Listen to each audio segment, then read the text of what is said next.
Setiap kali kita lihat dolar naik gila-gilaan, pasti ada satu momok yang langsung muncul di kepala, kan? Ya, krisis 98. Sebuah trauma ekonomi yang benar-benar ngebentuk satu generasi.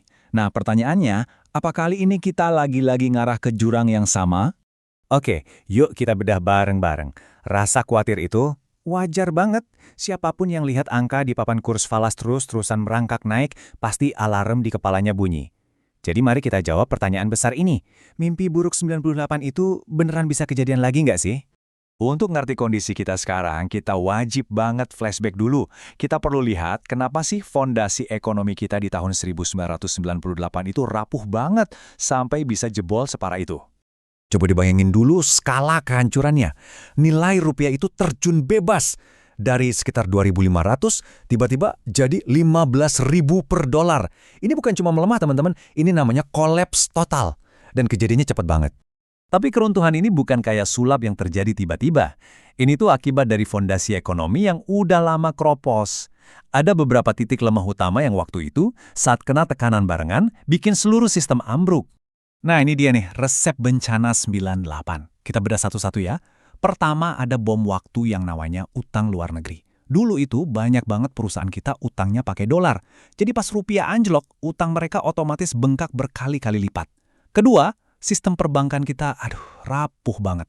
Kayak bangunan yang fondasinya udah retak di mana-mana. Ketiga, dan ini krusial banget, nilai tukar rupiah kita itu sengaja dibikin kaku. Bayangin aja kayak rantai besi. Kalau ditarik kekencangan, dia nggak melar, tapi langsung prak putus. Itulah yang terjadi sama rupiah. Nah puncaknya, investor pada panik, rame-rame narik duit mereka kabur ke luar negeri. Lengkap sudah, badai yang sempurna. Hasilnya, kita semua tahu ceritanya. Ini bukan lagi soal angka di layar. Ini soal bank-bank yang tutup satu persatu, jutaan orang kehilangan pekerjaan, harga sembako melambung gila-gilaan, dan akhirnya memicu kerusuhan sosial yang mengubah Indonesia untuk selamanya. Sekarang, mari kita lompat ke masa kini. Nah, kabar baiknya adalah kita belajar, dan kita belajar banyak dari mimpi buruk itu. Indonesia hari ini sudah membangun fondasi ekonomi yang jauh berbeda. Jauh lebih kuat. Coba kita lihat perbedaan paling mendasar. Dulu, kurs kita kaku. Sekarang kita pakai sistem kurs mengambang yang fleksibel. Apa artinya? Artinya, rupiah itu bisa bergerak naik turun secara alami, ngikutin pasar. Ini penting banget, karena sistem ini tuh fungsinya kayak shock absorber di mobil. Dia meredam guncangan dari luar, jadi nggak langsung menghantam mesin sampai hancur. Dan benteng pertahanan kita nggak cuma itu. Cadangan devisa kita sekarang tabel. Anggap aja ini dana darurat negara kita dalam bentuk dolar, jadi amunisi buat Bank Indonesia kalau mau menstabilkan rupiah. Bank-bank kita juga sekarang jauh lebih sehat, diawasi super ketat sama OJK. Utang kita lebih terkendali, dan yang paling penting, kebanyakan dalam rupiah. Jadi nggak sepanik dulu kalau dolar naik. Nah, tabel ini ngerangkum semuanya dengan jelas banget kan?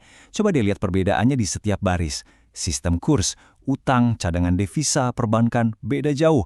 Hasilnya pun beda drastis. Dulu itu krisis total, kolaps. Sekarang, ya ada tekanan, tapi kita tetap stabil. Ini udah kayak bandingin siang sama malam. Benar-benar hitam di atas putih. Jadi, kalau fondasi kita sekarang sekuat ini, kenapa kok dolar tetap naik? Nah, ini dia kunci perbedaannya. Kali ini, penyebabnya datang dari luar negeri. Ini badai global. Bukan badai yang kita ciptakan sendiri dari dalam. Ada 3 pemicu utamanya. Pertama, Bank Sentral Amerika, The Fed, lagi naikin suku bunga mereka buat ngelawan inflasi di sana. Ini bikin investasi dalam dolar jadi super menarik. Akibatnya apa? Investor global narikin duit mereka dari seluruh dunia, termasuk Indonesia, terus dipindahin ke Amerika. Tambah lagi kondisi dunia lagi nggak menentu, ada ketegangan geopolitik, jadi dolar dianggap sebagai aset paling aman atau safe haven.